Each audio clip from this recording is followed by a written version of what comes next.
Think Kusai. I'm Jukebox Hero. I'm Skufflewick, and I'm the pretty one. What was I? Oh, right. I'm overclocking. What are you overclocking? Graphics card. You can't And do a why? CPU from within. Because I can pull about 12 extra frames stable, I think. When I'm playing Arc, my frames are hurting. How bad? Like, do you actually need the extra 12 or? Well, it's based on a percentage, so I'm pulling about an extra 12% of frames.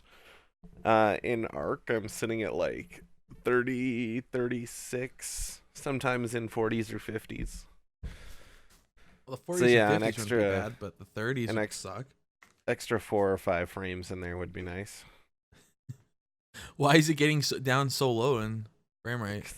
Arc is just not very well optimized, and I have... Is it Like, still in pretty- beta? I Or don't know. Alpha. I think... No, it's not alpha. I think it is a pre-release or a green light project. Oh, So that- kind of like the Forest. So it's perpetually Yeah. in beta. Basically, yeah. Yeah, the same Um, thing happens with Subnautica. It gets shit frame rates even on like the most powerful systems sometimes.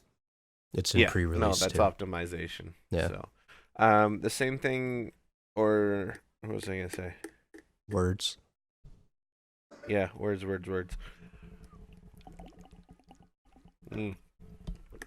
Water. Need to Yeah, drink it's more still in an early access game. that. Is that what they consider early access? Yeah. Okay. That's all the same Yeah, shit. Oh, they got in a bunch of shit though because they released a Scorched Earth playlist or DLC, and it's paid. Apparently, if you're in early access, you're not supposed to release paid DLC. I No, mean, you're that not, only 'cause- makes sense. Yeah, so they got in a lot of shit about that. Guys, we can't finish the actual main game, but we're gonna put out this DLC. And we're gonna Which, make to you be pay fair, for it. the DLC was just a giant fucking map. Really? Well, Oh, like maps, dinos, like it's another third of the game. So like the DLC itself is warranted. Yeah, but but they the either point need is to for it to finish be the main DLC. game. yeah. Yeah. Or that's Yeah. not really DLC. That's just them adding to the unfinished game. That's why they're not supposed to be charging for it. Yeah. Which I agree with. But at the same time, I think the state that the game is at currently, like it's just optimizations that they're a little behind on. Regardless. Here's something. Actually, Yeah. in gaming. Releasing non-release games, cough EA cough. Yeah, or putting out pre-orders and then them not ever actually finishing the game. Who did that? Oh, there's games on Steam that have done that. That have put out like pre-orders and then had to refund because they never finished. Nice. Okay. So what other Um, games have which games did the pre-release stuff? I can't remember which ones got cut. I just remember reading an article and they were listing off games that were cut and had to be refunded. And Oh, there's okay. been problems like with we'll look at Battlefront. That game was like had a shit ton of issues the moment it came out, but they kind of Arkham Knight. Arkham Knight. Oh, Destiny. What was wrong with like- Destiny? Yeah, what was Destiny wrong with had Destiny? issues when it first came out, like a whole bunch of issues. I don't know. It I played basically the released, shit like, out an of that game. unfinished- It seemed pretty decent. Yeah, there was a lot of stuff missing and stuff glitching when it first came out within the first like month or so. Oh, the first month of a brand new game, though. Yeah. Oh, That's- but no, it was bad. Yeah. Like I hate it looked like an unfinished game. I hate how the whole AAA development cycle has changed in a way where we now have this expectation where a game comes out and in the first month we expect stuff to be wrong. You know what? That's true. It's shit. Because I am absolutely guilty of what I just said. Oh yeah, in the first month. like That's the whole point of beta testing and stuff like now. And now that I think the problem is with pre-order and early access is that they know they've got us hooked before. They know they don't have to put out a finished game. Well, I almost wonder though, if it's going to be perpetually in early access, then yes, it's an issue. At the same time, as long as the game is constantly improving. Like, what's the I can never remember what it's called, but there's a game based on space. It's not No Man's Sky. It's another one, but it's just Don't a even get me massive started on game. No Man's Sky. They spent I think they spent 2 or 3 million to have Mark Hamill do voice acting in it. Jesus. Oh yeah, like ridiculous fucking game. Was this like a AAA thing or something? Because that's a lot of money for a small developer. No, so it's not even a small developer. They crowdfund and they Okay. sell packs where you can get certain spaceships and stuff. I can't remember what the fucking game is called, and I get emails of it all the time. Do the Google thing. Yeah, I'm gonna do the email thing because it's super annoying. The probability of the Google thing and the email thing being the same thing is pretty high these days. Oh, the probability of me getting attacked by terror birds right now is pretty high. Trying to find out that game you mentioned about Mark Hamill. I wonder if it's on his filmography. I don't know. I'm trying to find. Well, he has a huge list though of video games, Oh yeah, Mark Hamill's ridiculous. like Squadron 42, Let It Die, all the Arkham series. Well, yeah, There's not only the Joker. Arkham series, but all Joker. Period. He is Joker. That's Except what I when mean, he's not. Well, no, he always is. Have you heard him read Trump's tweets? Yeah, No. it was the thing during the best. election. I pay You'd zero read them in the attention voice to of the him. Joker. To Mark Hamill or Trump? What? You pay zero attention to Mark Hamill or to Trump? Mark Hamill. Really? Yeah. I think he's a cool guy. No, if you ever get a chance, go take a look at it. He all he's doing is taking Trump's tweets and reading them in Joker's voice, and he makes those things sound like they're And super it's villains. amazing. Robert Space Industries. Is this it? Good. Star Citizen. That's it. Holy man, it? that's like 3 Oh. podcasts I've been trying to remember that name. Oh, Star Citizen fuck. has been, I don't think it's ever actually going to come out of beta. And correct me if I'm wrong, because it may have. But I'm pretty sure this is just one of those continuous development games. I mean, same with like World of Warcraft and stuff like that, where it's continuously being worked on. If the games are continuously being worked on, continuously expanded, and it's it's an open platform, then I don't mind. Excuse me. Then I don't mind the World Well- of Warcraft isn't in a perpetual beta or anything. They actually had a finished release. They can continue to build on that release, but you need to have a baseline for what the game is before you can have Yeah. extra versions. If it's still in beta, then you're still working on like the main like mechanics of the game and optimizations and stuff. Well, I think you're always optimizing though, depending Well, on the new hardware coming out. 'Cause it's- don't forget, it's- they it's have the- to it's code the for level. each. Like they have to code for each. Well, granted, that's reduced with the use of DirectX 12, DirectX, etc., etc. But they basically have to code for each different API. And I get that. Yeah, And but what I- once they what- reach what their the- baseline, like once they have it optimized well enough to call it a game and release it as a full game, that is their version 0.0 for an actual release. It doesn't mean they have to stop optimizing so it can run on other platforms or other operating systems or anything. It's just they need that baseline to call it an actual game and not a beta. I don't know. I think if it's stable and it's playable. Well, that's the point. Is some of these games that are releasing aren't really stable, and they're like sometimes the games completely change. Like they don't even have a baseline. They're completely fundamentally changing every update. So Well, like- it's kind of like, well, that's not even a baseline. That's not even like they're improving. They're just like, I don't really think they understand what they're doing. Yeah, Yeah, well, like and that's the disappointing thing, and GUI it's in really bad when Arc it's a big just title. Completely changed. Like the inventory GUI in Arc just completely changed. But that still doesn't change the whole fact, like how the games run. I'm guessing, right? No, it's definitely a nice improvement, but again, that is a graphical improvement. That I don't mind really whatsoever. I don't mind small What is tweaking Star and Citizen on? optimization. I think it's basically World of Warcraft in space. No, what's it on? I don't see it in Steam. PC. No, I think it's its own game. Oh, okay. And I've heard of it. I mean, most things on Steam are their own games. Well, you know what I mean, though. Like, it's It's not on that self-published. distribution platform. Oh yeah, I've heard of this That- game before. That's words.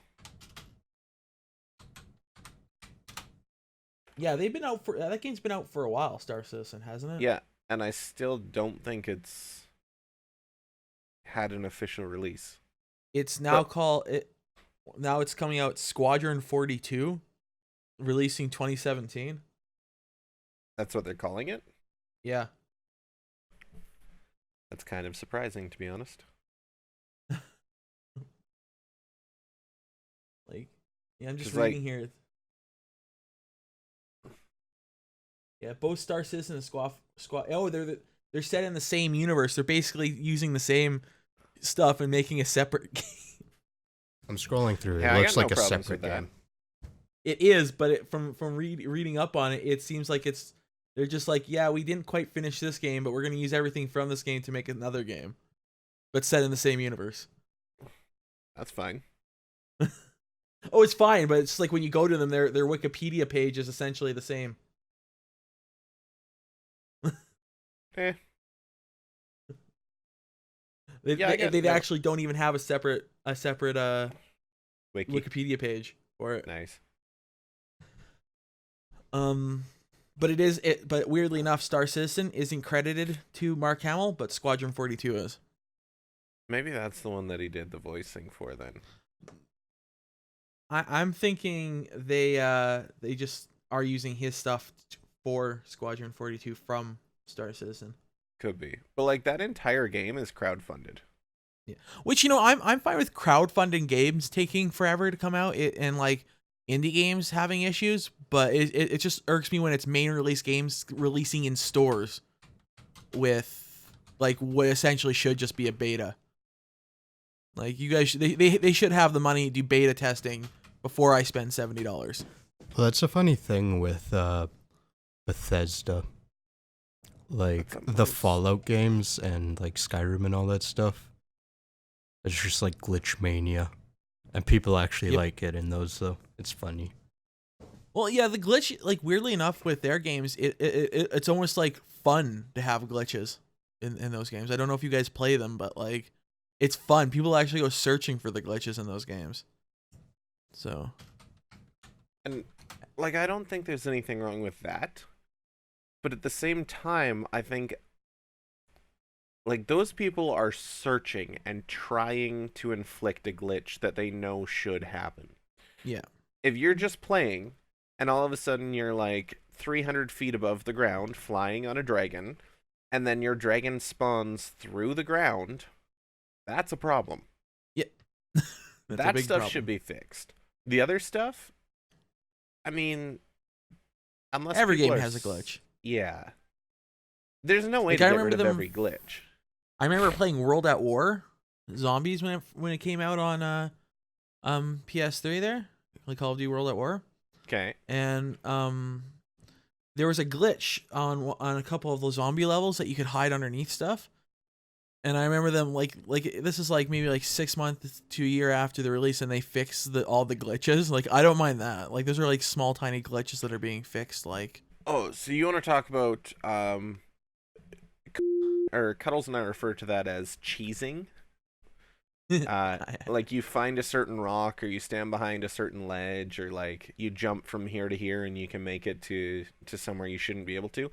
Destiny actually fixed one of their levels where you could jump from one cliff to another and then pop under the railing and sit under a platform where nothing could shoot you. So you basically just sit under the bridge and it takes a while, but if you have regenerating ammo, you just sit and wait and over time dwindle down the boss. oh, there's one like that on in World of Warcraft that me and my brother used to use for Yeah. PvP. So when you go to Ogremar, if you go on top of this one tower and you jump straight off of it down, you'll actually go underneath the city. Like Yes, you'll stuff glitch like underneath that. it, and you can walk around underneath, and then you go to the edge of the city where you normally you wouldn't be able to attack anybody because you're still within city boundaries and you can't fight there, and you can suddenly start attacking people, but they can't see you. Oh, nice. You can totally blindside somebody, and usually if you're lucky, you could actually take on somebody who's a lot higher level than you because you've caught them completely off guard. I mean, at that point, that's kind of a dick move. A lot. Surprise, surprise. Kusai is using that. We weren't the only ones. We discovered it because other people were doing it to us. Yeah. And at that point, that I think needs to be patched because that disrupts the balance of the game. But it was fun. You know what? I should specify. That disrupts the balance of the game against other players. Yeah. If it's PvE, fucking go for it, because that's exactly what we did. It was fun. I don't know. Did you guys like PvP or did you like PvE better? I've always played PvE. In what game? About any. Like everything. I pretty much PvE only. Like Destiny, I prefer PvE. I hardly played in the Crucible. RuneScape, almost never went into the PvP areas. Warcraft or World of Warcraft, I played a little bit of. And keep in mind, RuneScape was when I was very young. But like World of Warcraft, I hardly ever go into any areas really where I would end up fighting people. Like that's just not why I play games. Yeah. Oh, but like on some games, it's fun to play PvP. On some games, yes. Halo, love the PvP. But at the same time, if Halo didn't have a campaign, I wouldn't play it. I don't play the new Star Wars Battlefront for that reason. I like the Star Wars Battlefront, but I like switching back and forth in games like Diablo. I like switching back and forth between PvP, Yeah, and PvE, because like I like playing the main storyline without having people attack me and just help me. But then every once in a while, it is fun to go out into the PvP and like just show people that you can kind of own them and have fun with that. yes. And then in Diablo 2, there used to be everybody hacking their characters, so it was fun to see who could hack their character better.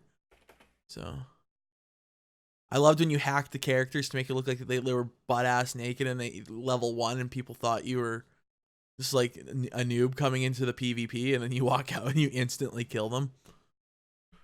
And then all you hear over the mic is, "What the fuck?" Speaking of instantly killing, fly away, bird. Fuck. Jesus. Just had a raptor come at me, and I'm like half dead. Could not get on the fucking bird because the raptor is between me and the bird. Sucks for you. Yeah, I got on the bird and I got up and away, but I mean that was not a fun experience. I went onto the Star Citizen site, and it says that it's in alpha. Which, It could be. I mean, maybe. I don't know how long this game's been out or anything. I don't know anything about it. But, like, do you guys know the difference between alpha, beta, and release candidate and actual release? Yeah. Fill us in. Okay. Because So, Kusai is saying yes, but I'm not convinced. I've done alphas and betas, so yeah, So alphas are usually the first step of programming where you're literally just implementing the game. Like, if you gotta build a character, this is the point where you're like modeling that character in Maya or whatever. Okay. So that's usually what alpha is. Once you get into beta is where the mechanics of the game are there, but you're trying to get rid of all the bugs and fixes that you need to do. Release candidate is when you've reached a point in beta where your game is stable, but on occasion you'll find a bug. It becomes a candidate for release. Like, it's almost ready. You're just searching for those really obscure bugs, like maybe you gotta have a certain amount of items and jump off a certain cliff or something, and then the game crashes. Yeah. Like weird shit like that. After that point, it's just a release. So early access generally is a beta form or a beta build. That is a... Oh, damn it. What? One of my pterodons Raptor? that I'm trying to rescue right now just died. Still sucks to be you. Yeah. I lost 2 birds in Ark. Cuddles and I were playing and we died.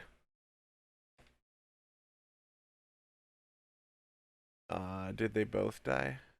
And what are the chances I can get their stuff? Non-existent.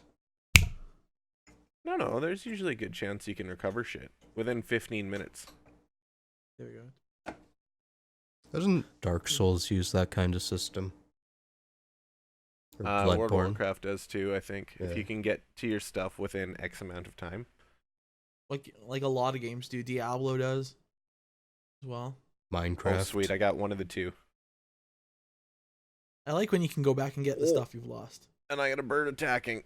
I liked it in Fly. Minecraft, but like I died so infrequently that it was usually only kind when of I a was pain in in the lava. ass. Yeah, so I'd be like deep in a cavern and there'd be no way in hell of me getting like my diamond armor back. Yeah. Well, and at that point into the game, I think is less of when they're going for. I think the aim is when you're fairly early game, right? Yeah. Is that RG still in my ass? I liked it when I was playing like something like Diablo 3 and I was in a really hard area and I would die, but I could run back, quickly grab my armor, and then continue on. Yeah. Your armor's damaged and blah blah blah, but still better than starting from nothing. scratch. Yeah. Did those RGs fly away? Am I gonna be safe if I land? Probably not. You guys remember playing the whole Tetris with your inventory systems? What? No, I never play games like that. Where you're oh, that's not true actually. I think Witcher. Tell me the thing. So basically, your inventory was a, say, 6x9 grid, Okay. and certain items would be 3 vertical by 2 horizontal, Oh. and that would be the only way they would fit. Okay, so the only game I've played with that is Subnautica. So The challenge. Does it use that kind of mechanic? yeah, it does. So if you like grab a large chunk of scrap, it'll take up like a 3x3 space in your inventory. And then you have to bring it back to your base or pod and break it down into titanium or titanium ingots to make it smaller. And you have to move everything out around to clear the space and blah, blah, blah. Yeah. It's a fucking pain. Yep. Yeah. And then like trying to buy extra belts and stuff like that in containers to. Yeah. I mean, it's an okay mechanic rather than having an endless portal in your pocket. But depending on the game or the situation, yeah, it just becomes a hindrance or a pain in the ass. Because, like, in Subnautica, I'm, like, out exploring trying to find, like, salt or something. And just, I run out of space, and I gotta travel, like, a kilometer back to my pod so I can dump it in a chest or something. Or I have to drop some stuff that I have. I think that's part of why they do it, though. Like, in Ark, you have a weight system. I like the weight system.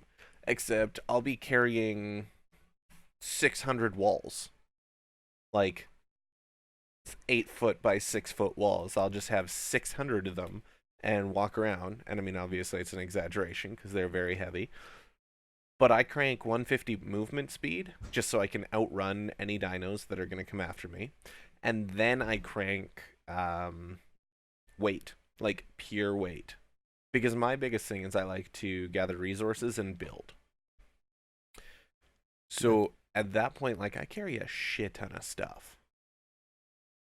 Yeah. I mean, it plays to a certain play style, though. Like, I don't think I'd have as much of a problem if there was just, like, some sort of free play mode or, like, sandbox mode or something where I could go out and pick up 50 million rocks and then like not have to go back to my base. Because, yeah, the most fun I have is exploring. I don't give a shit about building things. Yeah. And then in Subnautica, same thing is for the water and food system. I mean, you can be dehydrated or starving and then it'll kill you.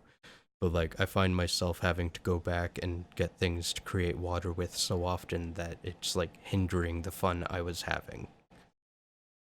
Can you not build upgraded items to have a larger water reservoir? For water, you pretty much have 2 different types of water. One regenerates like 20%, one does 40%. Oh, okay. Yeah. Because in Ark, especially in scorched earth, it's very hot, so you dehydrate faster. Yeah. You have the sorry, I'm trying to see if those are dinos or not. You have canteens, water jars, etc., which give you a larger dehydration stat. That would be nice. It's actually a good system. Yeah. Now those containers do leak, so every so often you do, regardless, have to find water. But like you can walk up to a stream, you can refill all your cantinas and then keep going. You can do whatever. But it is an interesting mechanic. Yeah, that sounds better than what Subnautica has. I think Minecraft did it the best. Why? Because they have a mode for people who don't want to do any of that stuff and just build. Oh, yeah. Yeah, no, the creative mode. Yeah. So, and I haven't gone in there. Only because I like the explorations. I like going around and having to collect the materials. Now at the same time, I mean, I'm sure you could do that too. You can also go into your survivor mode and put it to easy or peaceful. Yeah, that's more of what I was thinking of. Oh, okay. Because I've never been in creator mode. I've just never had enemies on, really. Yeah. Yeah. Which I kind of like having the enemies on. I like the enemies, but non-aggressive. If I attack you, you'll attack me back. Awesome. But like, if I'm in the middle of building like a giant whatever, and I get a bunch of creepers spawn in, I mean, obviously, yeah, you can put torches to prevent and blah, blah, blah, blah, blah, blah. But you know what? Sometimes you're busy. Sometimes you're doing shit and don't have time to build torches. So, I just fuck like off. the kind of the challenge of, trying to build something big and complicated in Minecraft and still having those guys try to attack you. No, see, It's my kinda like challenge... the achievement of doing it. My challenge, I find, I enjoy when I have to gather the resources. I don't enjoy when all of my hard work is destroyed because I didn't put a lantern in a certain spot. No kidding. And for me, it's just, I like the whole survival aspect of it, while trying to build something. So for me, it's funner that way. That's the challenge for me, is having my thing survive all those attacks while I'm trying to build it. So. No, if I spend 2 hours gathering enough resources, and keep in mind, I build giant fucking bases, normally underground. So if anyone ever joins one of my servers, don't look underground. Nothing is there. But like, I build giant fucking structures, and I have the entire structure integrate into everything else where like, you'll have a train system for transporting goods that are gotten on this farm. And then it'll go to the next farm and it'll gather there. Then it'll go to the next farm, gather there. Then the next da da da da da da da da. And like, you'll get to the point where if one break in the chain happens, all of it is done. And that's just, it's not fun to me to lose my entire system that I've just spent a week building because some asshole whatever swings by and goes boom. Yeah. I kind of did the same thing. Underground farm. So I build, well, usually the farms are on ground and then the gathering systems underneath.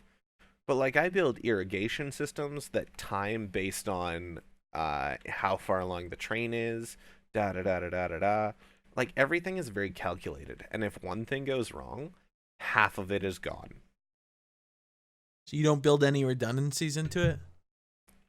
The way I build, there's very little opportunity to build redundancy. Because it's a singular track that gathers usually about 9 or 10 farms. So, I don't like when my hard work gets destroyed. Yeah, I can't argue with that. I'll have you guys know I'm playing Yu-Gi-Oh! Right now. Duel Links? Yep. Nice. I'm playing Fucking Ark at the nerd. Now, kind of let's move on to another topic, but what have we been playing? Yeah. I'm gonna straight up say, I haven't been playing anything. I've been having to do homework because I'm still stuck in finals mode here. Sucker. You've been This playing is why life. I don't school. I hate that game. There's no respawns. However, the game of life is wonderful. The board game is fun. Yeah. Yeah. I- Nobody's arguing with that. That's fun. The PC version from 1998 is the best. The one that came free in the In cereal? cereal boxes. Yeah, legit. That one's better than the Oh, version that came out in yo. 2013. Age of Empires, man. Age of Empires. Cereal box is how I started that series, and it's been like addiction.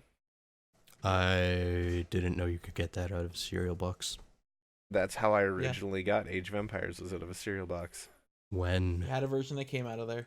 Like years and like I lived in Calgary, so that was Approximately. 1995. Oh shit, that was way before me. Oh yeah, no. Like when the original Doom released. Okay. Oh my god. Is the door open? No. Okay, someone just sneezed outside and I could hear them. Oh, Somebody Did what? you guys hear that? Somebody sneezed outside our door. Hi, the missus. some- like outside on the street. Yeah, they like somewhere else, and we could hear them. That's how loud they were. They just exhaled their impressive. lungs. Like, their lungs are outside of their body now. That is concerning. Yeah. I mean, it was that loud.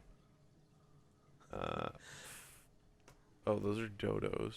Okay, So no. we know what Skufflewick's Shit, been fuck. playing, which is Ark. And like not even that much because I've been so busy. Like Merlin, we've had to get a car for.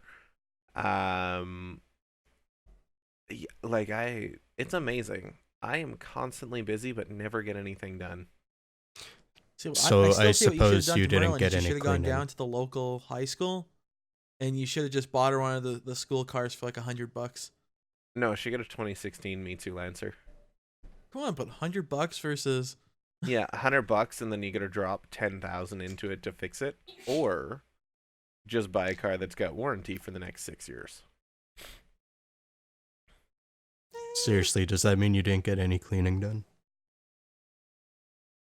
The office is basically as it was, Figures. Is that where you are and now? will be for quite some time. Oh yeah, yeah. No, I've got my main computer rebuilt and everything though, so I mean that's a step Oh, in the right dandy. direction. Also a step in the wrong direction because that means Arc is accessible. Oh, God. Yeah. You maybe should... we should just like lock you out of your game for a little while so you can get some shit done. Well, the other problem is I work nonstop, so I Yeah, have but when very you get little home time. from working nonstop, what do? If I get this week has been all spent with Merlin getting her shit ready. Yeah. I still need to build a Baymax. Like, I'm busy. Tomorrow morning, Tuesday morning, or so this is, we usually record Sunday mornings and then we release on Wednesdays. So today is spent for this, and then I've got drama rehearsal because I'm one of those nerds that like to sing and dance. Then I work. Monday, Tuesday morning, I'm planning on doing it because I work Monday, Tuesday night. Yeah, I don't have time for that. No, Or that's you're me saying I'm falling boring. asleep right now. Okay. That's fine. So I'm Let's busy. talk We know- about a thing. Jeez. we know that you've and we know what Jukebox is playing. We know what I haven't been playing. Let's move on to like thing, and I mentioned it earlier, but promotional items offered with games, movies, and stuff like that at stores. I was wondering what was your guys' favorite promotional item that was given out for a video game or movie? I'm still gonna say the Pokemon that came at Burger King. Yeah. You got a little Pokeball you could throw and like it would explode when it hit the ground, like in a good way. And sometimes I saw people stand the Pokemon up. Yeah, those were pretty good. Yeah. And the little gold card things that Ooh, I like the gold card. Yeah, I was talking about the Sorry, I gold can't hear you cards. guys. The gold cards are the we're best. sharing headphones. Yeah, what'd you guys say? The gold cards are the best. Oh yeah. We have a Jigglypuff one somewhere. Yeah, I don't know where they've gone. Yeah. eBay. They're not worth that much unless you have the box. We don't have the box. Now, question: do you guys remember, when Mulan came out in 1998? I don't No. like the box. I was like 3. Well, I was 8. I remember very well the hype that was Mulan, and all the little toys. Like they had this one spinny guy, like the big guy in the Mulan film. That he was basically a top, like a spin top Okay. thing. But along with all the awesome toys, and they had, I remember the Szechuan sauce, and that's why I'm kind of like watching this episode of Rick and Morty. I'm like, yeah, I remember that. That stuff was fucking good. And I totally forgot. It's kind of like riblets, you know what I mean? Like, you totally forget that McDonald's has them sometimes. Someone tell me what Szechuan is. It's a Szechuan Chinese sauce. sauce. But Okay. I would point out that the Szechuan sauce that was offered at McDonald's really wasn't Szechuan sauce. Think Didn't of like a actually teriyaki with a nice little touch of, maybe a nice little touch of sweet chili. That's what Szechuan sauce is supposed to be. What McDonald's more tasted like was like sweet and sour sauce with barbecue sauce. Which is probably what it was. I mean, Yeah, let's be I mean, honest. it's McDonald's. And there's almost just like this black sauce, almost like this blackish red sauce that you could get, and it was flipping delicious. It was And I actually do remember herring. when I was 8, people being upset when they took it away. Like Some everybody black thought it wasn't just going to Mexican be for while the tar movie was heroin. out. So now, do any of you guys watch Rick and Morty? No. No? Not yet. I watch almost no TV.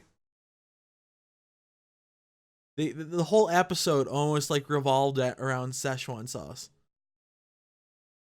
That must be some good fucking sauce. Like, oh, it was a good thing. Like, not gonna say any spoilers, but I'm gonna spoilers to that thing other than the Szechuan sauce in it. But that's something everybody knows. It's been all over the news because it has started a huge petition to bring back. And this is the first time I've ever heard of a promotional item that was only used during a promotion. That now, like near decade later, is having a petition to bring it back. What about the McRib? There wasn't really a petition. They just, people wanted it and they realized it was There's popular. totally petitions, dude. But they still only released that like sporadically. It's not a permanent item. That doesn't Right. mean there wasn't And it wasn't petitions really to bring it back. it wasn't really promotional as in like, hey, here's a movie or a TV show or a game we're going along with. It was just like, hey, we're gonna try. It's just like recently McDonald's tried their Kusai just keeps finding excuses why it doesn't apply. no, hear me out. So they recently had the double Big Mac bacon or the Big Mac bacon, which it's not a promotional item. It's just a thing they're trying out, which what the McRib was. It was just like, hey, we're trying this out. Okay, now Limited let's time only. specify what you mean by promotion. Are you talking Promotional is like it's as in promoting something, terms- like it's as in terms to promoting a movie, or promotional as in terms to, hey, $3 spicy chicken sandwich at Wendy's? yeah, not that. Like I'm like. And So I you're wouldn't say talking that- an advertisement. even then I would say the McRib that wouldn't count under that either, because it wasn't like, hey, we're offering $3 off this weekend or a seasonal thing like that. Mhm. The McRib was just like, hey, here we're trying something to see if it works, and if it doesn't, whatever. So you're talking advertisements, not temporary items. I'm more meaning like, yeah, stuff like the Szechuan sauce, which is like, hey, Mulan's come out and we have this, or like Halo 3's coming out and we have this special item at our store for those kind of promotional items. McDonald's Halo 3 helmets that actually Yes. work. You can take a bullet to the face. That would be awesome. And That that's just on the visor. Oh, Take a full God. rocket to the back of the head. I don't know if you guys remember for Halo 3, but like they had promotional items at Future Shop for Halo 3. They had a t-shirt and hats. You're How a about t-shirt. pre-order items at GameStop? Oh yeah, I love pre-order items. I like getting the posters. See, I never fucking pre-order. Mostly because I See, don't I buy don't new pre-order games. anymore because it's causing issues. But like, it was nice, and they're like, hey, if you pre-order this, you get like extra in-game stuff, or you get this item outside, or like a special thing. Or I'm yes and no about the in-game stuff. I mean, I get it, but at the same time, I'm a completionist, and if I don't get the chance to get the game early, like, fuck you, game. Let me earn that shit. Give me the stuff early. You know what I mean? Like, unlock the red car here as opposed to once I've beaten the fucking game. I like getting in-game stuff for me, but like the weakest pre-order stuff thing I've ever gotten was actually, and this disappoints me, was Pack of Resident Szechuan Evil sauce. 7.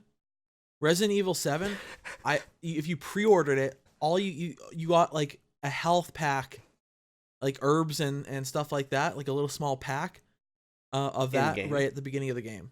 Like, Oh, it's that's helpful in lame. the game, but it's like I just bought this thing early, and you guys, all you're giving me is a health pack as a way to draw me in. Okay, that's why, like, the gaming community, like the serious gaming community, says don't fucking pre-order games. Yeah. Here's a little nothing that the game just gives you to make you pay for the game before you even know if it's worth it.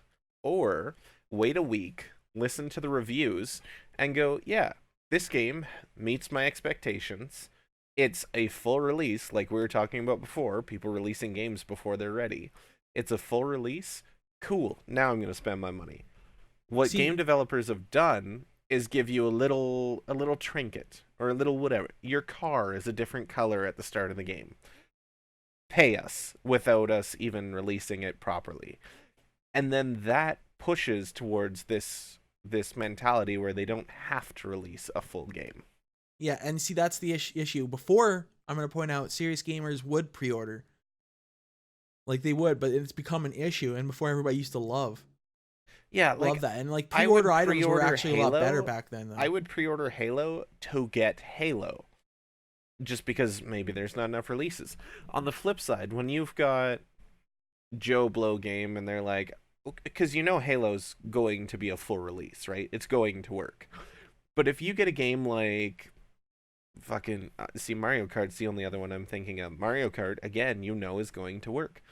But if you get a game like Joe Blow's Ride to Hell. Karate King, like, yeah, whatever, you're gonna get one of these games and it's just not going to be complete. See, the Yeah, very premise of pre-ordering pisses me off. Especially since a lot of the time you don't actually get much, but like most of the time, I don't know if people realize how useless pre-ordering actually is. Because if you got anything like first-party Nintendo or like first-party Sony or first-party Microsoft, like the really, really big games that get the biggest release parties, the biggest pre-orders, all that stuff, there's going to be a million of those fucking games out. They're not selling out. But there's not always. Some games or consoles do sell out. You Okay, said your consoles is a experience with the different Switch. story. Yeah, Well, like no, like, that's I'm talking games. games, What about Dying Angus. Light? Do you guys What? remember that game, Dying Lights? No, ever played it? It was a zombie game that came out a couple years ago, and for like a solid, I would say like 3 weeks after its release, no stores had it. It completely sold out in most places. So you'd be stuck either getting the digital copy, or you would have to wait like 3 weeks for them to get their next shipment of the game. Being a PC gamer, though, I don't mind having the digital copy. At the same time, I do like the statues or trinkets. Well- If I buy the bigger version of a game, not if I pre-order. Yeah. I always want the chance to get that stuff. Even fucking what was the DC Mortal Kombat thing? Injustice. I bought both of the legendary editions because I wanted the Wonder Woman and Batman statue, and I wanted the fight stick. I bought $400 worth of that game to get two little things. If I have to do that for a pre-order to get stuff, I'm not going Yeah. to buy the game.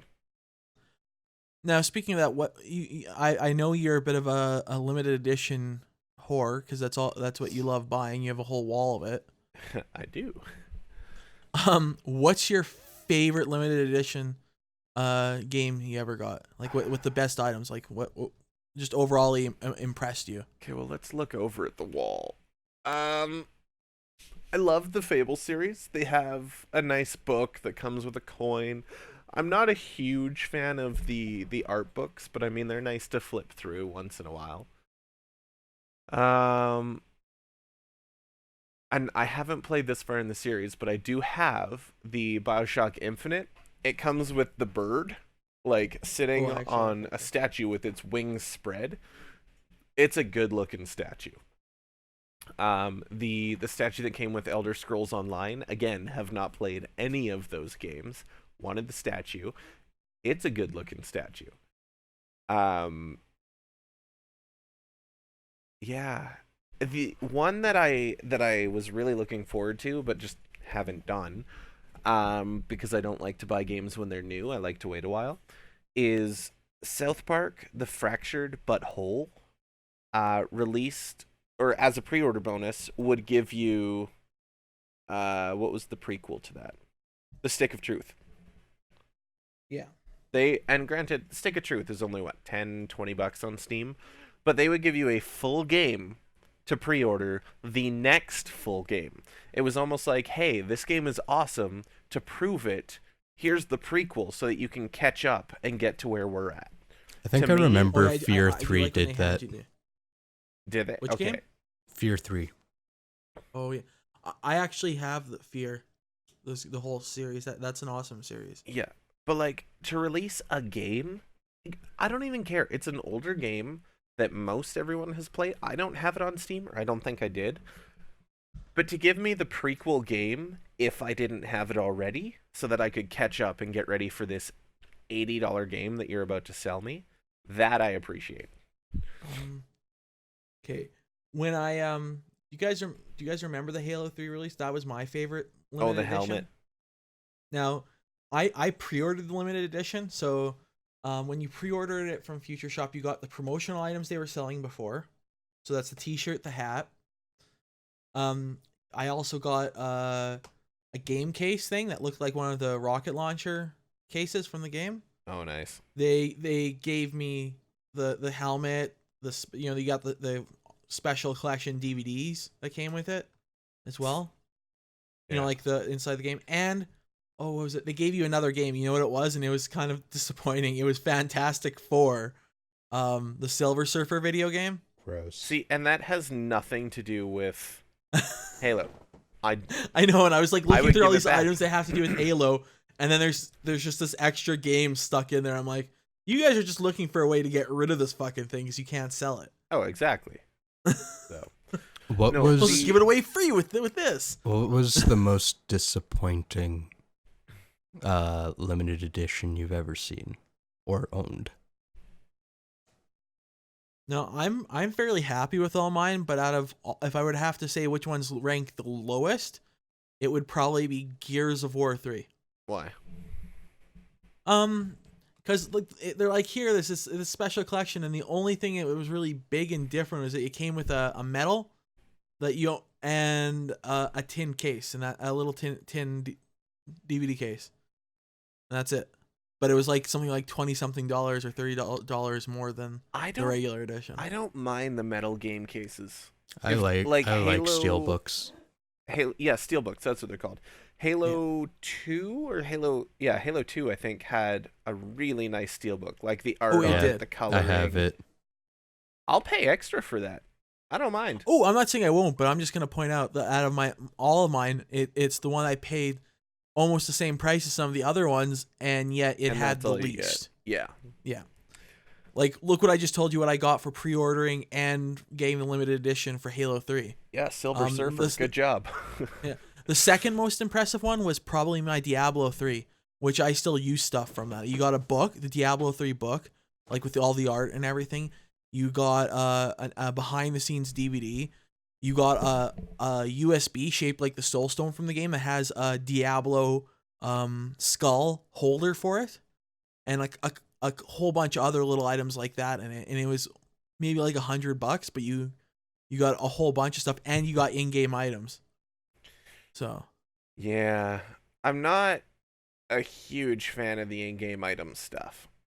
Oh, this one just came with it. It was like free. Here's all this other stuff, and we've also included some in-game stuff. But Blizzard always does that.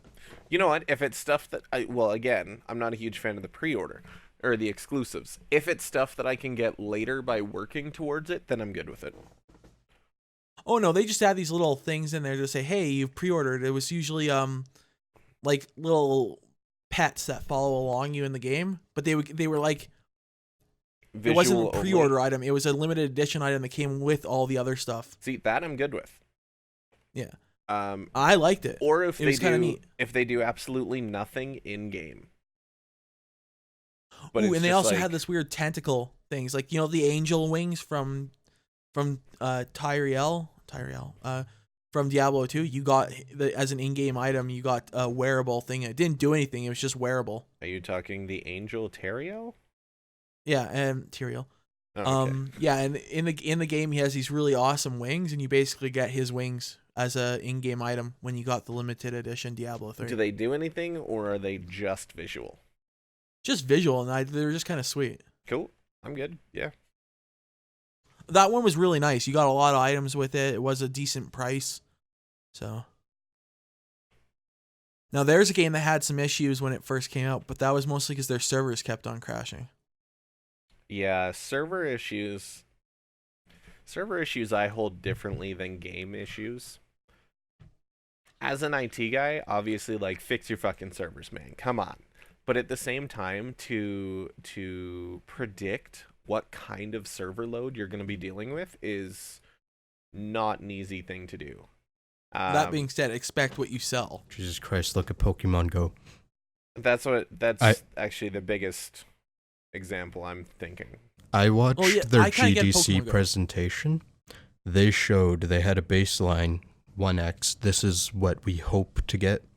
5x. This is the maximum we can do. What they actually got was 50 times. It was so drastically, like, 10 times higher than their max load. That's why you constantly had that little splash screen that's like, we can't reach the servers. We're working really hard. See, and But that one at I the same get. time, they fixed it. Yeah. See, I get that issue with Pokemon Go because they didn't know how many people you got. Sometimes I find the ones like with Diablo 3 just a little annoying because if you sell 10 copies, expect that there's going to be. If you're going to sell 100 copies, expect if you're going to send 10 million copies, make sure your servers can handle that many people, especially if the game requires internet connection to play. Well, here's another example, and again, Well, that was mobile the same platform. situation, though. Yu-Gi-Oh! Duel Links. Yu-Gi-Oh! Duel Links had a ton of server issues when it started, except they would say, hey, we apologize, here's some gems. Here's some in-game currency. Not a huge amount, but here's some in-game currency to apologize. And they actually said, we apologize, here is something to make up for it. I like when games do All that, right. when companies are like, hey, we've kind of fucked up, so here's something to say sorry. You know what? They don't even have to give me something. Giving me something definite, like, yeah, we're our bad. Here, we apologize. But just taking the onus, like, hey, we fucked up, our bad. You know what? Okay, I can forgive that a few times.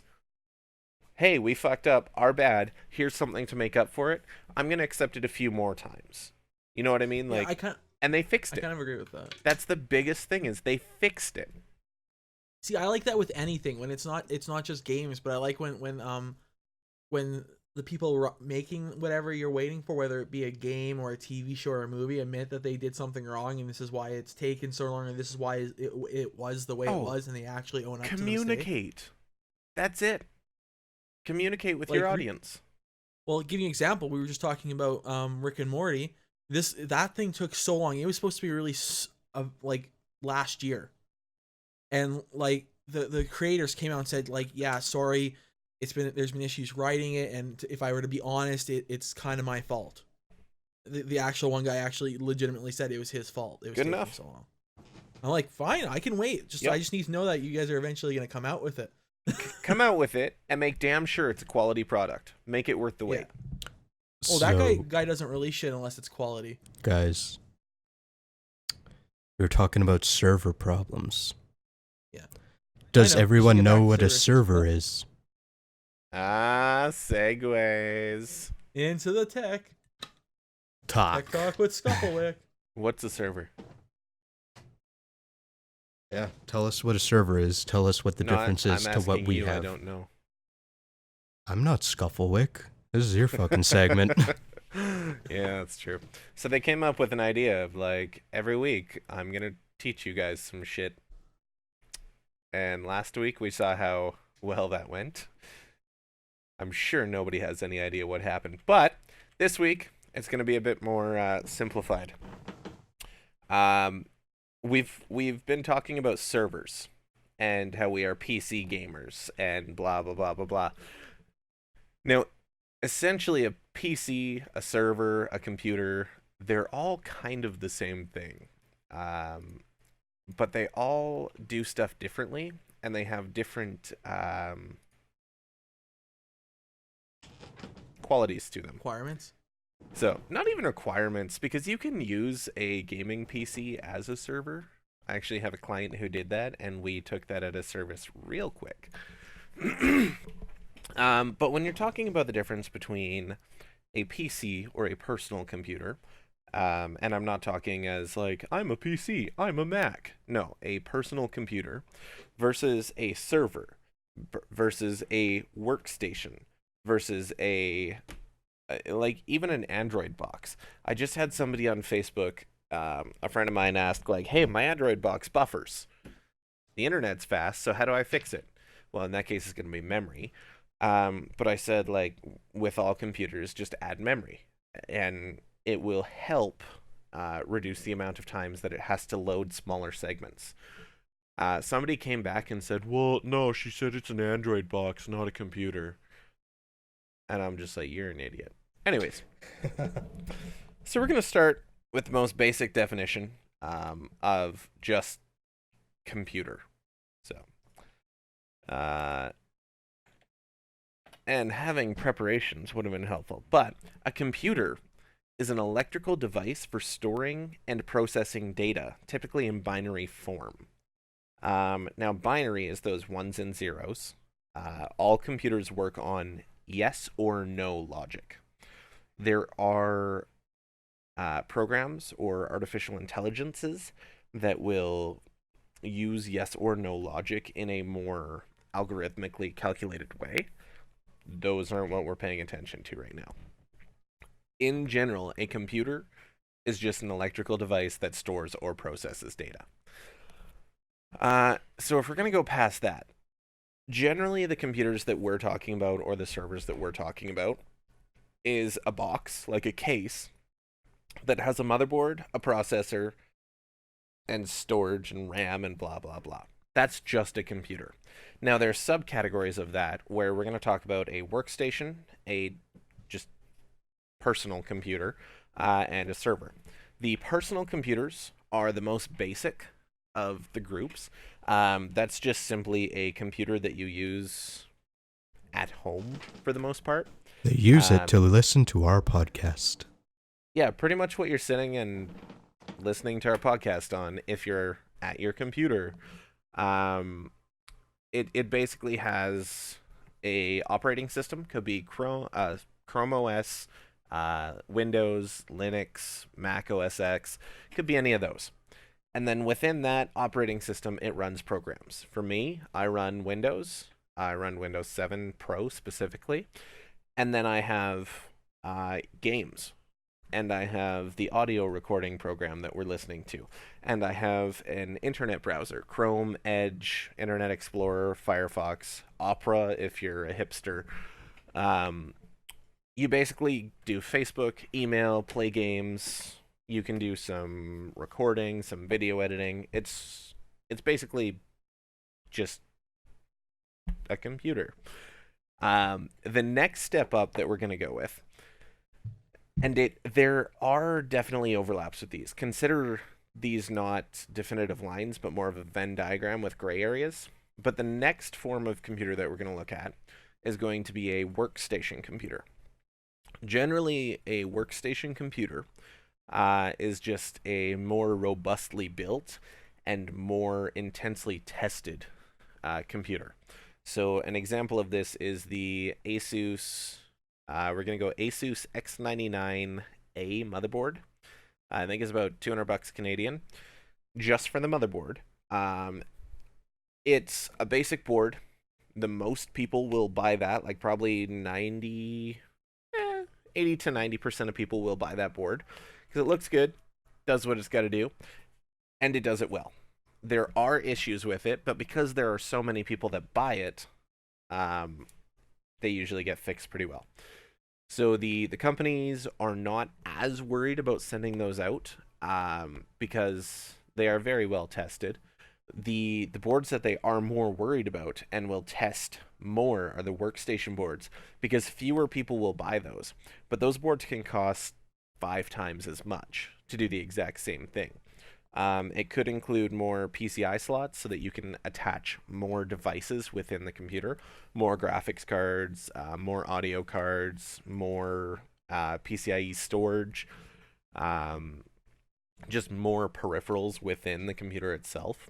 I used that word wrong. But a workstation is basically a more specific use computer.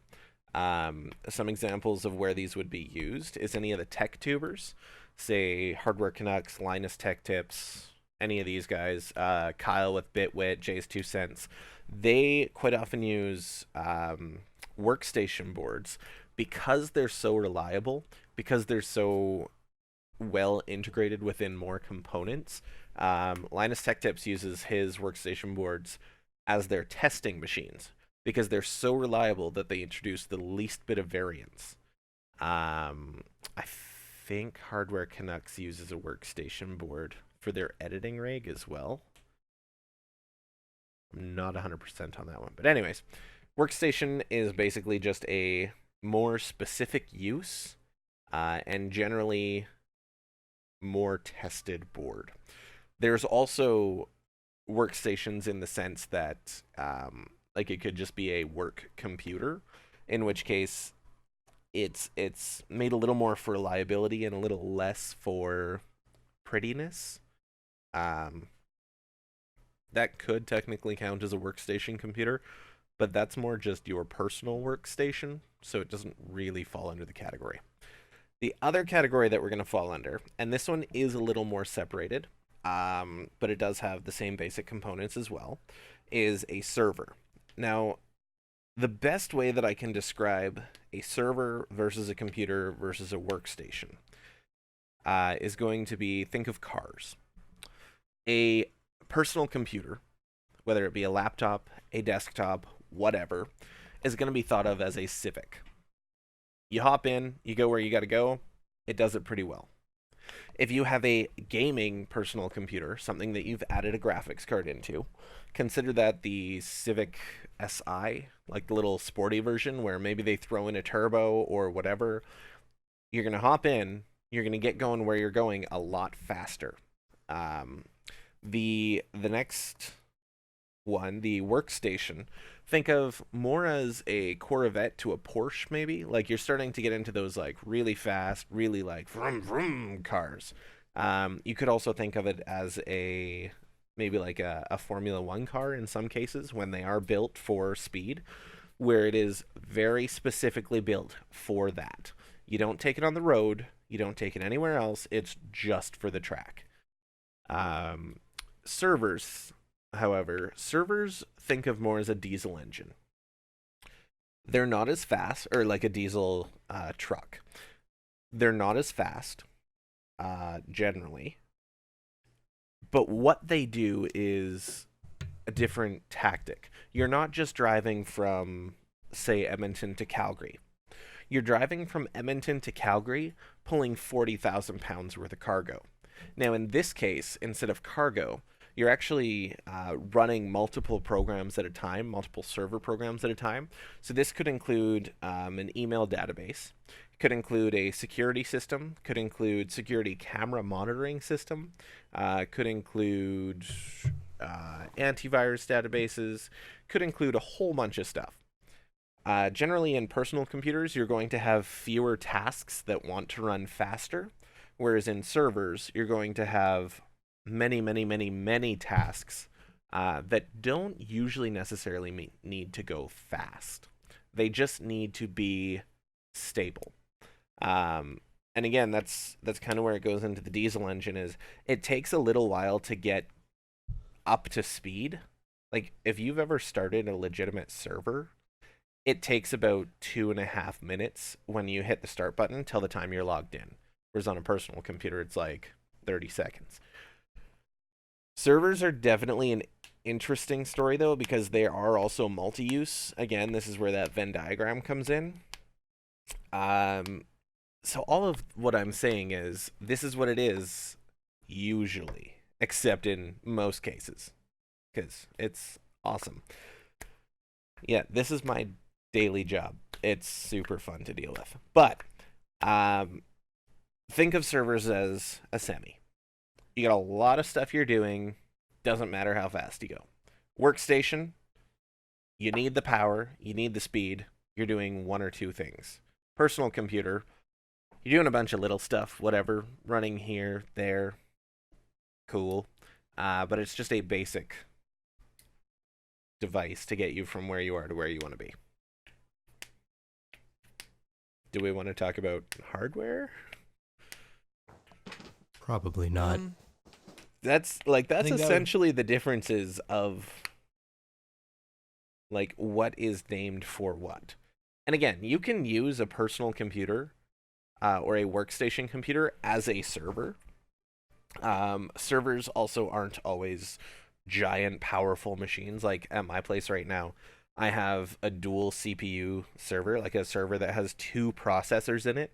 It's 16 threads, it's 64 gigs. Like, this thing is a beast. On this server, I actually run 3 or 4 normal computers virtualized. So like that just shows you where it's powerful. It carries everything. Whereas I also have servers that it's a dual core system. It's not very fast. It's got 3 gigs of memory, but its purpose is just to have a shit ton of hard drives for a shit ton of space. Like, it just stores. And I can access it over networks wherever. So, yeah.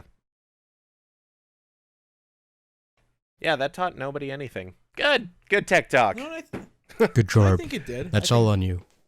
Yeah. I think you didn't do half bad at explaining that. You know, I think I did a decent job at explaining what isn't overly explainable.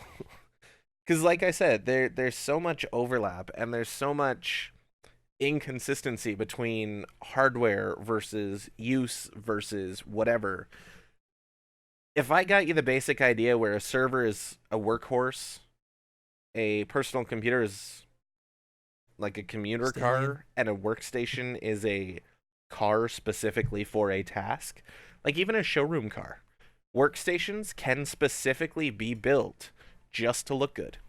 A lot of the time, if you go to CES or PAX or whatever, you'll see custom built computers that are just gorgeous, and that's their only purpose, is to look good. So yeah, it's kind of a complicated subject, but servers, workhorse. Computer, everything. Personal computer does kind of a little bit of everything. You can transport, you can go where you gotta go, do what you want to do. Go team.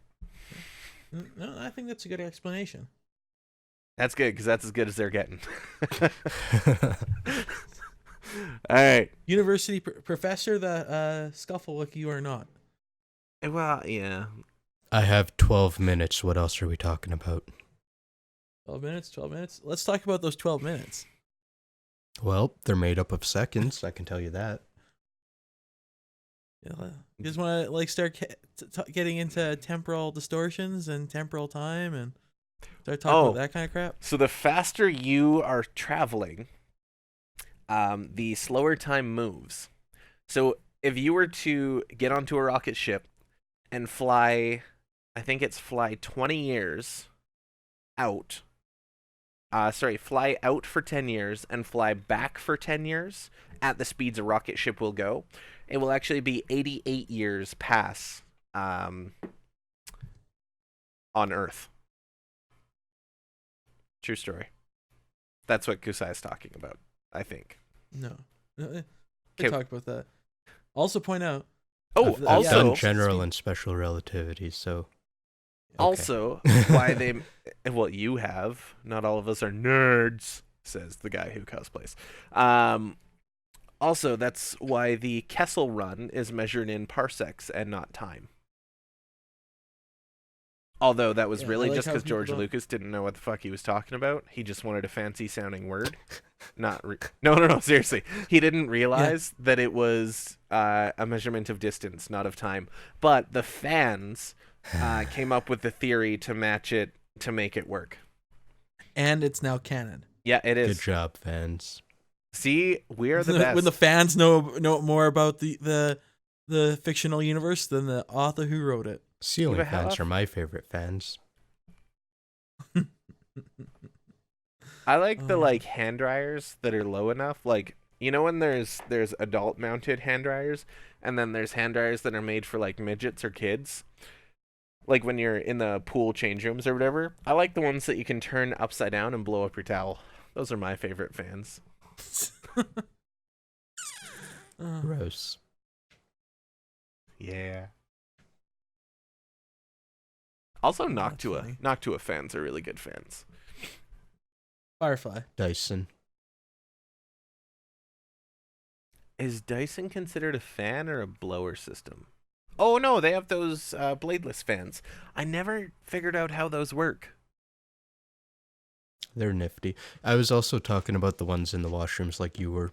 The Dyson ones work the best. Oh, the They're so air nice. blades. Oh, I Yeah. fucking hate those. No, Really? give me paper take- towel. see, they get the water off your hands, but they have one issue. I don't like the air blades. They take the skin Is off their your original hands, design? too? The water all gets kind of collected in that little thing underneath your hand. And it's just a cesspit of infection and germs. Yeah. No, I don't like They've those. they've got rid of that. The newest design actually doesn't have that issue. Oh, that's decent. I don't like the Dyson Airblades, I think they're called. Or I don't really like any hand dryers that blow air because I don't give a shit. You could blow the skin off of my hand. There will still be water on it at the end. Isn't Give that me- the Actually, type I've you come just across said some was good your ones. favorite? You just said that was your favorite fan. But yeah, because it worms the bits. I'll point out, if you're having issues with all brands of hand fans and you're not getting your hands dry, I don't think you're following the instructions properly. No, the problem is I just can't stand my hands being wet, so I need them perfectly dry. Like I I'll always get mine perfectly dry with the hand Yeah. fans. What are you doing? I'll go through usually 3 sheets of paper towel, get like most of the wetness off, and then take another 2 sheets just to get the last like moisture off. Although my It's hands, called fold the paper towel. yeah, it doesn't work. Like I will soak through the 3 sheets. I don't know. Maybe it's like fingerprint ridges carry more water or something. I really have no idea. But I think you're just not. He taught you how to dry your hands properly. could be it. He just has like a cup of water in the palm of his hand. Just puts the paper towel on top of it. Why is it wet? I like the. By the way, the hand dryers. I like the ones with the UV sanitation on them as well.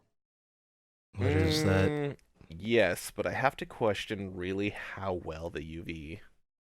Actually, really well. If you Sanitization put them on, works. we use it in the aquarium trade, and I can tell you for a fact that if you Oh, have that shit God, going he a little started too about strong, aquariums. it's true. It'll kill almost all bacteria, including the beneficial. You will kill all the germs. The problem is that are they using the right frequency of light and all that, and is the bulb that's inside the blower still good? Because even LEDs, they're only effective for that for a certain time. Can I just put a sun in your aquarium? I'd I be mean, like a impressed if literal you That could would just get cause a an algae sun. bloom. That would just cause an algae bloom. No, that would cause No. the heat death of our planet.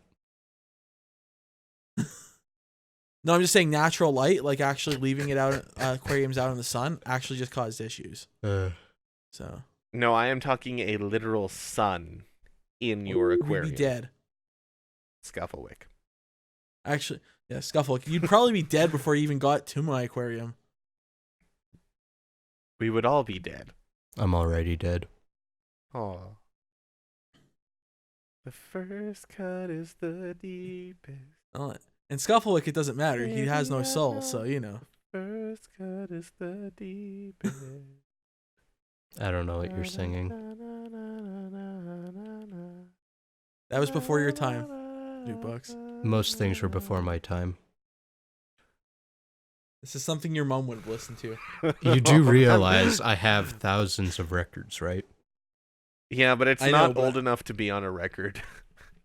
We're talking like It's like that mid-90s. like late 90s. Yeah, mid 90s probably. Okay, well, just tell me what it is. It's the first cut is the deepest. By who? I want to say Sarah McLachlan, but I'm Oh. pretty like Her stuff's on 98% sure vinyl. that's wrong. I also said I'm like 98% sure that's wrong. Sheryl Crow. Oh, Sheryl Crow. It's Okay, Sheryl yeah, that Crow. makes sense. Yeah, her stuff's probably Like- on vinyl. Yeah, she's old. Probably. Okay, just because it became like a dead format doesn't mean they weren't still making it. Just Radiohead much still releases smaller on vinyl. quantities. Yeah, Okay, pretty much Radiohead still everything releases- releases on vinyl now. It's the only audio format other than digital that's going up. It's the only physical format that's selling more year after year rather than less. You just What about cassettes? What are you saying about my cassette collection, Jukebox? Fuck your cassettes. Cassettes are the worst. Except for you 8 seriously tracks. have a cassette collection. What about 8-track? I do. Why? They're the fucking worst, but I do. Why? Do It's better. it's a very small collection. It partly consists of like hipsters who just want to release their music on cassette, and the other half is like punk and metal. Because punk and metal is Okay. hard to find on every format but CD.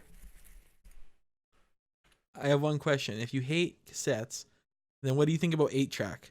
Well, I said cassette's the worst except for 8-track, because 8-track's worse. Okay.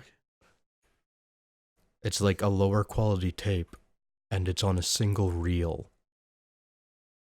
You're just asking for problems. All right, well, good talk. Like, Oh, Jesus. where do we go What? from here? To hell? Yeah.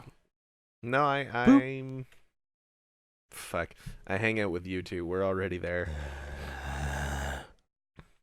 Oh, that's just sexy. All right, well, Skufflewick, you're in your own hell. yeah. I don't know Yeah. if there's really anywhere we should go for that. So awkward exit. Goodbye. We didn't do introductions, so we Skufflewick should probably at exits, go least to do the washroom and pull out the outroductions. porn mags. You know what? What? Where I said goodbye, my waveform kind of looks like a butt plug. And that's where I'm going to say goodbye. Yep. I'm Skufflewick. I am once again the prettiest and by far the most disappointed. You're not the prettiest. Oh, no, the missus is still here. Damn it. And I am the most disappointed. Man, I can't Why? win anything. No, you can't. Just not when anybody else is around. Nope. I'm not even the most me. No, Are you Chris sure? Pratt is. Beep. Hey, how about this? By the time this comes out, hopefully we'll be on iTunes. Why? Yeah. How about why that the shit? fuck? No. Google Play. Play Store. Google Store. Whatever the fuck they call it now. What? I'm an Android fan. Put us on Google. No. Do you know how a podcast works? No. It's an RSS feed. Just download whatever podcatcher app you want and search us. Okay, well, I know RSS feeds because that's what I use to legitimately acquire many, many media formats. Okay. That's literally all. Yeah, a nobody's podcast going to know is. what you mean by that, Skufflewick. Well, this is the longest fucking outro ever, Yeah, I love it. and we're still talking. Yeah, if you give it another couple seconds, we're gonna hit 1:30, and that's the time I was gonna leave. So, You know what we should do? Almost You know what we there. should do? We should just put something at the bonus at the end of all this. Okay. I like how So you if pick my anybody earbud actually out. gets this far, there's like a secret some shit. Okay, well, my face mask dried and needed to be taken off 5 minutes ago, so I'm taking Distinct Kusai with me. I'm gonna Yes. go wash it off. Go. Bye. Go. Bye. And Bye. that's the secret message. Nope. 1:30. I'm out. Get wrecked, nerds.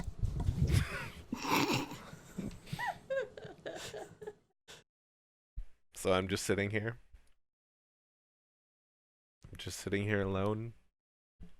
Nobody else around. Lonely. I am so lonely. I have nobody with me in the podcast.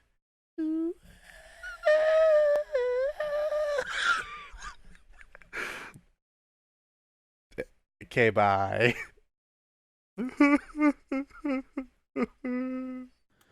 Remember, if you liked what you heard today, please remember to subscribe and like the video. And if you would like to hear anything particular, don't forget to comment down below. Thank you and have a nice day.